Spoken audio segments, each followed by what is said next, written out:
আসসালামু আলাইকুম, সবাই কেমন আছেন? আলহামদুলিল্লাহ আমি ভালো আছি। আজকে বিকেলবেলা রান্না করতে চলে আসলাম। প্রথমে চুলাটা জ্বালিয়ে নিলাম, জ্বালিয়ে কড়াইটা দিয়ে দিলাম। কড়াইটা গরম হয়ে যাওয়ার পরে দিয়ে দিলাম পরিমাণ মতো তেল। তেলটা দিয়ে তারপর তেলটা গরম হয়ে গেলে দিয়ে দিলাম পেঁয়াজ কুচি। তারপর এখানে দিয়ে দিলাম কাঁচামরিচগুলো দিয়ে ভালোভাবে হালকা ভেজে নিব। পেঁয়াজগুলো নাড়াচাড়া দিয়ে দিলাম। পেঁয়াজগুলো যখন হালকা ভাজা হয়ে যাবে তখন এখানে দিয়ে দিলাম রসুন বাটা। আর রসুন বাটাটা একটু বেশি করে দিতে হবে, কারণ শুটকি রান্না করব সেজন্য। আর শুটকিতে রসুনটা একটু বেশি খাই আমরা, সেজন্য রসুন বাটাটা একটু বেশি করে দিলাম। দিয়ে ভালোভাবে নাড়াচাড়া দিয়ে দিলাম। আর একটু হালকা পরিমাণে দিয়ে দিছিলাম আস্তা কেটে রাখা রসুন। দিয়ে নাড়াচাড়া দিয়ে এখানে এখন দিয়ে দিব হালকা পরিমাণে গরম মশলা দিয়ে দিব। এখানে দিয়ে দিলাম লবণ, প্রথমে স্বাদ মতো লবণটা দিয়ে এখন এখানে দিয়ে দিব হলুদের গুঁড়ো। হলুদের গুঁড়োটা দিয়ে এখন দিয়ে দিব মরিচের গুঁড়ো। আমরা একটু ঝালটা বেশি খাই, তাই মরিচের গুঁড়োটা একটু বেশি করে দিলাম। দিয়ে এখানে পানি দিয়ে মশলাটা কষানোর জন্য ভালোভাবে নাড়াচাড়া দিয়ে দিলাম। হালকা পরিমাণে পানি দিয়েছি।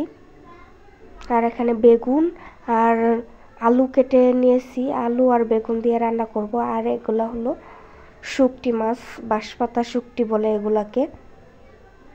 জানি না কে কোন নামে চিনে, আমি বাঁশপাতা শুটকি নামে চিনি। এখানে 3টা শুটকি মাছ নিয়েছিলাম। এখন শুটকি মাছগুলোকে দিয়ে দিব। মশলাটা তেল তেল ভাব চলে আসছে।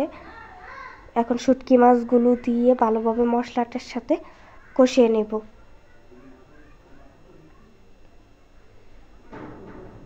তিনটা শুটকি হয়ে যাবে, তরকারিটা যেহেতু অল্প পরিমাণেই।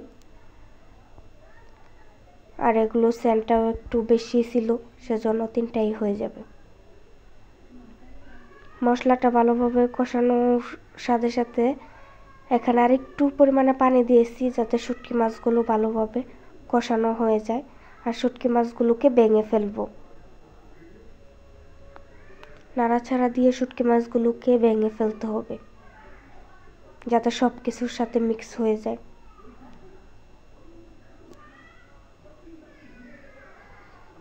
মশলাটা কষাচ্ছিলাম, যদি লেগে যায় সেজন্য বারবার নাড়াচাড়া দিয়ে দিতে হবে। আর এদিকে মশলাটা কষানো হয়ে গেছে। এখন কেটে রাখা বেগুন আর আলুগুলো দিয়ে দিলাম। দিয়ে সুন্দরভাবে নাড়াচাড়া দিয়ে মশলার সাথে অ্যাড করে নিব।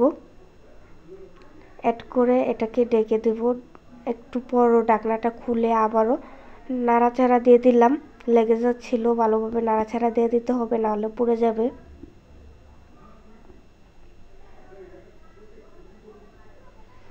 এই তো মশলাটা কষানো হয়ে গেছে।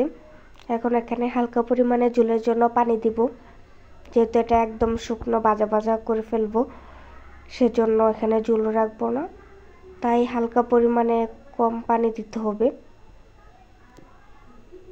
এখন এখানে দিয়ে দিলাম পানি। পানিটা দিয়ে ভালোভাবে নাড়াচাড়া দিয়ে এটাকে ঢেকে দিব। ঝোলটা একদমই শুকিয়ে ফেলবো।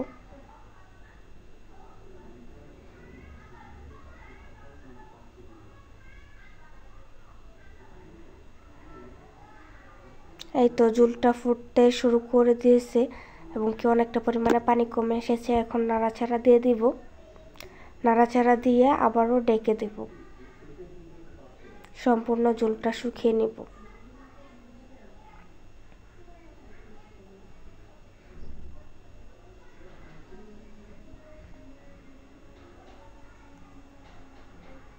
এখানে আমি আর কোনো ধরনের মশলা ইউজ করব না। তরকারিটা প্রায় হয়ে গেছে। আর একটু পরিমাণে ঝোলটা কমে গেলেই তরকারিটা তখন নামিয়ে নিব। এই তো তরকারিটা হয়ে গেছে, একটা বাটিতে নামিয়ে নিলাম। এই তো শুটকি মাছ রান্না করা শেষ।